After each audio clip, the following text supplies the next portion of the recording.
Pakistan cricket board से मुंसलिक candy land cricket academy की इफ्तिताही तकरीब मुनक्किद हुई। कैंडी लैंड अकेडमी का इफ्तिताह कैप्टन सफीउल्लाह शहीद के वालिद हाजी नूरुल्लाह बादीनी ने अपने दस्ते मुबारक से किया, जिसमें कसीर तादाद में नौजवानों, स्कूल के तलबा व तालबात, कबायली अमायदीन और सियासतदानों ने हिस्सा लिया। कौमी खिलाड़ियों बशमूल मोहम्मद आसिफ और मंजूर इलाही ने नौजवान खिलाड़ियों के इंतखाब के लिए 2 रोज़ा तरबियती कैंप का इनेकाद किया, जिसमें 270 खिलाड़ियों ने हिस्सा लिया। ट्रायल में 22 खिलाड़ियों को मुंतखब किया गया। ये एकेडमी खिलाड़ियों की तरबियत के बाद कौमी सतह पर उनको खेलने के मौके फराहम करेगी। तकरीब में रुकन कौमी असम्बली रक्षान डिवीजन मोहम्मद हाशिम नोतजई, रुकन सूबाई assembly Babu Muhammad Rahim Mengal, deputy commissioner Noshki Abdul Razzaq Baloch, commandant Noshki militia Azhar Ali Shiraz, commander 110 wing lieutenant colonel Muhammad Asif ने शिरकत की।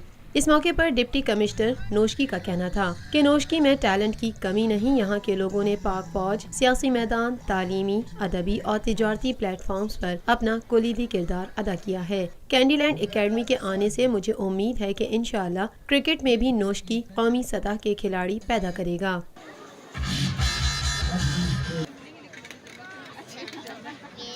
पाकिस्तान में पहली मर्तबा हालात हाजरा के मुख्तसर मगर जामे प्रोग्राम्स, खबरों, तबसरों के अलावा दीगर समाजी, तिजारती, सकाफती, तफरीही, मालूमाती, मजहबी, तालीमी, सेहत और बच्चों के प्रोग्राम्स सिर्फ TNN TV पर।